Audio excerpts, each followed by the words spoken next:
ज्ञान पल्लव एजुकेशन के मंच पर आप सभी का हार्दिक स्वागत।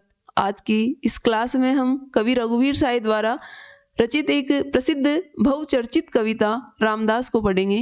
रामदास एक काल्पनिक पात्र है जो कि इस कविता में आम आदमी का प्रतिनिधित्व करता है। इस कविता के माध्यम से कवि ने जो हमारी राजनीतिक सामाजिक व्यवस्था है उस पर गहरा कटाक्ष किया है और रामदास जैसा आम आदमी इस व्यवस्था का शिकार हो जाता है। रामदास जिसने कि इस व्यवस्था के खिलाफ आवाज़ उठाई है, तो समाज के जो दबंग लोग हैं, जो शोषक लोग हैं, उन्होंने रामदास को खुले में धमकी दी कि तेरी हत्या कर दी जाएगी और वास्तव में उसकी हत्या भी हो जाती है और समाज का कोई भी व्यक्ति उसकी सहायता के लिए नहीं आता और पूरा समाज मूक दर्शक बनकर इस जघन्य हत्या को देखता रहता है। तो इसी का वर्णन कवि ने इस कविता में किया है। आइए अब हम कविता पढ़ते हैं। रामदास। चौड़ी सड़क गली पतली थी, दिन का समय घनी बदली थी। रामदास उस दिन उदास था, अंत समय आ गया पास था। उसे बता यह दिया गया था कि उसकी हत्या होगी। रामदास जो कि इस कविता का मुख्य पात्र है, उसने जो शोषक वर्ग है उसके द्वारा किए जा रहे अत्याचार का विरोध किया, तो उसे खुलेआम धमकी मिली कि उसकी हत्या कर दी जाएगी। जिस दिन वह घर से निकला उसकी हत्या होगी। तो उसी का वर्णन करते हुए कवि कह रहा है कि चौड़ी सड़क गली पतली थी, कि रामदास जिस गली से बाहर निकल रहा था और जिस सड़क पर बाहर आ रहा था तो वह गली तो पतली थी और सड़कें चौड़ी थी। और जिस समय घर से निकला तो कौन सा था? दिन का समय था, लेकिन दिन में बादल छा रहे थे। बादलों का छाना यहाँ पर उदासी निराशा का प्रतीक है। रामदास उस दिन उदास था। रामदास उस दिन बहुत दुखी था, उदास था, क्योंकि उसको पता था कि आज उसकी हत्या होगी। तो ये पंक्ति उसकी निराशा को, उसकी बेबसी लाचारी को दिखाती है कि एक आम आदमी इस व्यवस्था में कितना पीड़ित है कि उसको पता है उसकी हत्या कर दी जाएगी, फिर भी वह कुछ नहीं कर पाता। नया समाज कुछ कर पाएगा और नहीं कानून उसको बचा पाएगा।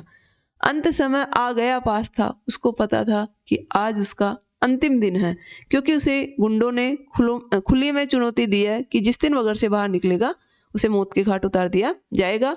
उसे बता यह दिया गया था कि उसकी हत्या होगी। उसे पहले से ही यह पता था कि उसकी हत्या कर दी जाएगी।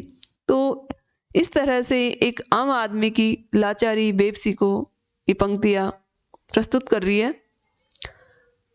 धीरे धीरे चला अकेले, सोचा साथ किसी को ले ले, फिर रह गया सड़क पर सब थे, सभी मौन थे, सभी निहत्थे, सभी जानते थे यह उस दिन उसकी हत्या होगी।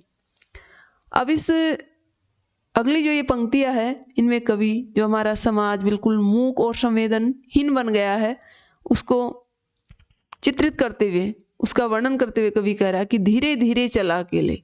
जो रामदास है वो धीरे धीरे अकेले ही सड़क पर चल रहा है। उसे पता था कि आज में उसकी हत्या होगी, तो सोचा साथ किसी को ले ले। पहले उसने सोचा कि मैं अपने साथ किसी को ले चलता हूँ, लेकिन फिर उसने इस विचार को त्याग दिया, फिर रह गया, फिर उसने इस बात को अपने मन में ही रहने दिया। क्यों? सड़क पर सब थे। उसे पता था कि सड़क पर बहुत सारे लोग खड़े हैं, सब उसके आसपास है, चारों ओर है, लेकिन सभी लोग कैसे हैं? सभी मौन थे। सब लोगों ने मौन व्रत धारण कर रखा था। सभी चुप थे और सभी नियत थे। सभी नियत थे, उन पे कोई हथियार नहीं था। अर्थात कोई भी आदमी ऐसा नहीं था जो रामदास के पक्ष में खड़ा हो, जो रामदास को बचाने के लिए उन दबंगों के विरुद्ध जाकर खड़ा हो। सभी जानते थे और उस सड़क पर मौजूद जो सारे लोग थे, जो हमारे मूक समाज का प्रतिनिधित्व कर रहे थे, वो सब ये जानते थे कि उस दिन उसकी हत्या होगी। यह जानने के बावजूद भी समाज का एक भी व्यक्ति उस व्यक्ति को बचाने के लिए, रामदास को बचाने के लिए उसके साथ नहीं खड़ा हुआ। खड़ा हुआ वह बीच सड़क पर, दोनों हाथ पेट पर रखकर सधे कदम रख करके आए। लोग सिमट कर आंख गड़ाए, लगे देखने उसको जिसकी तय थी हत्या होगी। जो रामदास है वो बीच सड़क में खड़ा हुआ है, दोनों हाथ उसने अपने पेट पर रखे हुए हैं। यहाँ हाथों को पेट पर रखना उसकी बेबसी, उसकी लाचारी और गरीबी को प्रदर्शित कर रहा है।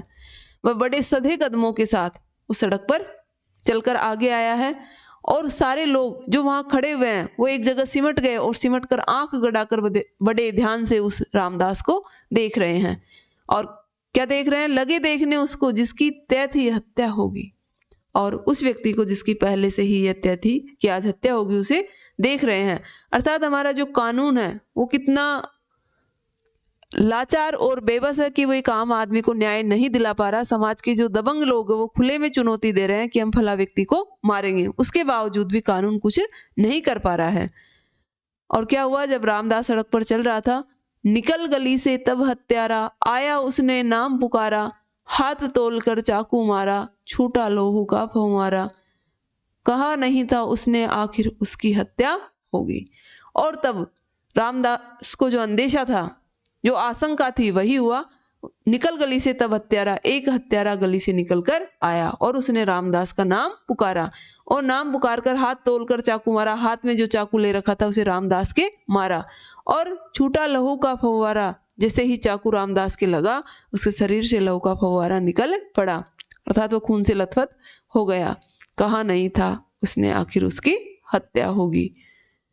देखो देखो बार बार कहे, लोग निडर उस जगह खड़े रहे, लगे बुलाने उन्हें जिन्हें संशय था हत्या होगी।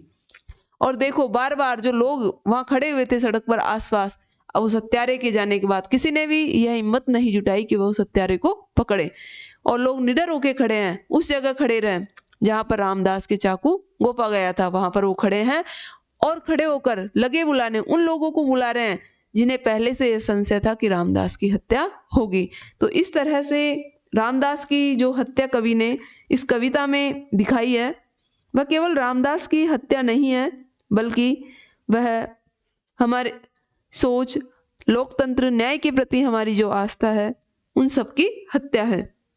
जो समाज में संवेदनहीनता आ गई है, जो समाज शोषण के बावजूद, अन्याय के बावजूद मूक दर्शक बना हुआ है, उसको कवि ने इस कविता के माध्यम से अभिव्यक्त किया है। धन्यवाद। आज के लिए इतना ही काफ़ी।